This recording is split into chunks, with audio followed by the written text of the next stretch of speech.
Hello, and welcome to the turbulent world with me, James M. Dorsey, as your host.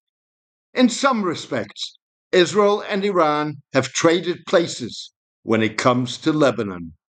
Iran sees a ceasefire as a way to shield Hezbollah, the Shiite Muslim militia, against US and Israeli efforts to degrade it not only militarily, but also politically and secure continued Iranian support for the group.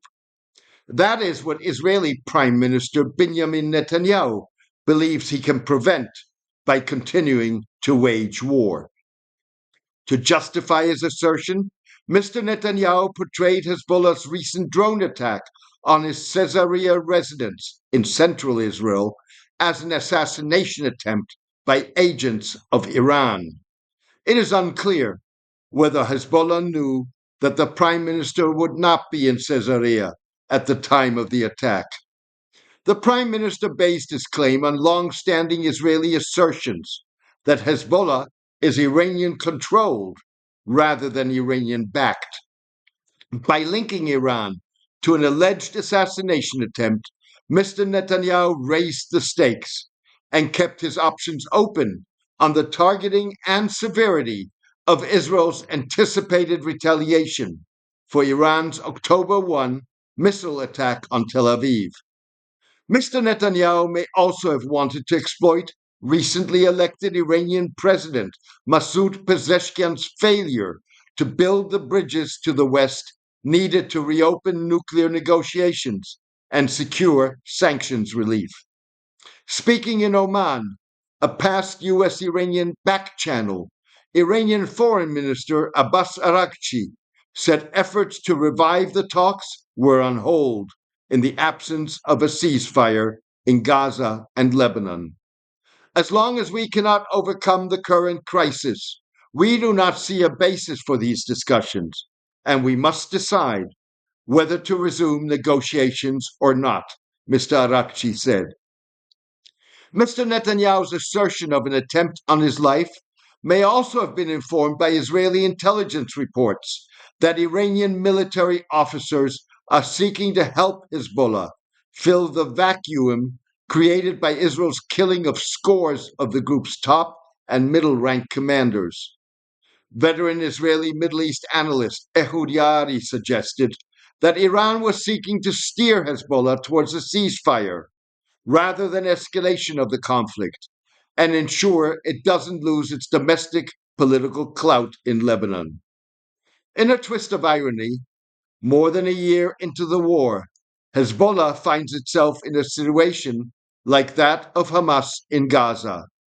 Many in Lebanon accuse Hezbollah of provoking Israel's attack by unilaterally initiating hostilities across the Lebanese Israeli border in support of the Palestinians, a day after last year's October 7 Hamas attack on Israel that sparked the Gaza war.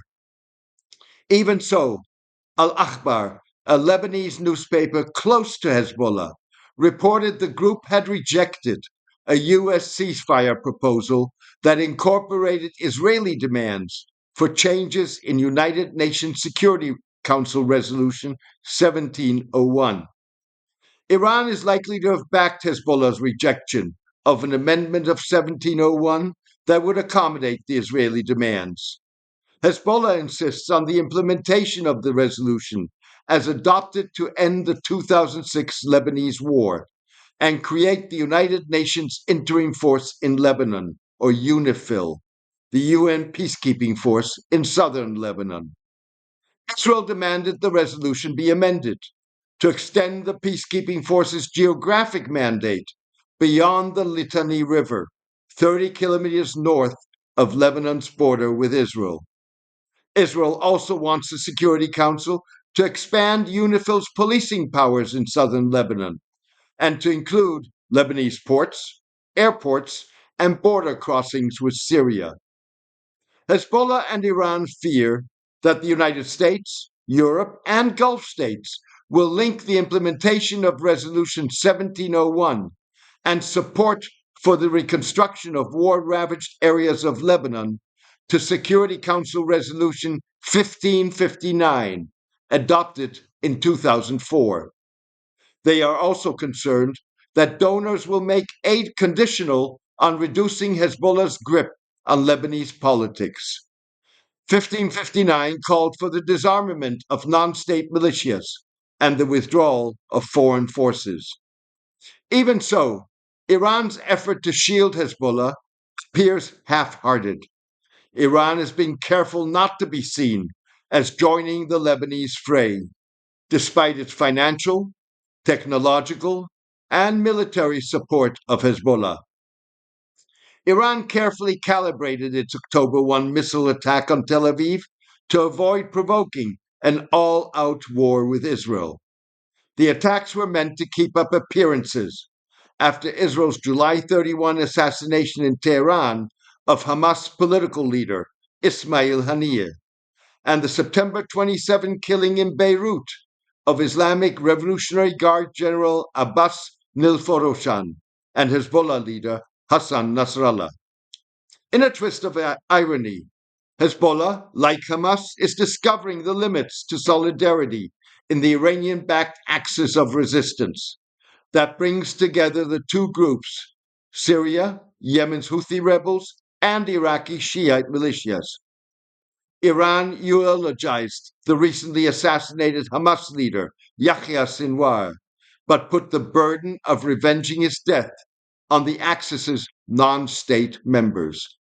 Meanwhile, Mr. Arakchi, the Iranian foreign minister, included Jordan and Egypt, two U.S. allies with long-standing peace treaties with Israel, in his tour of regional countries, designed to garner support in anticipation of an Israeli retaliatory strike against Iranian targets, while publicly maintaining support for the Axis. Hezbollah sacrificed 5,400 fighters defending Syria. We expect thousands of Syrians to volunteer to help Hezbollah.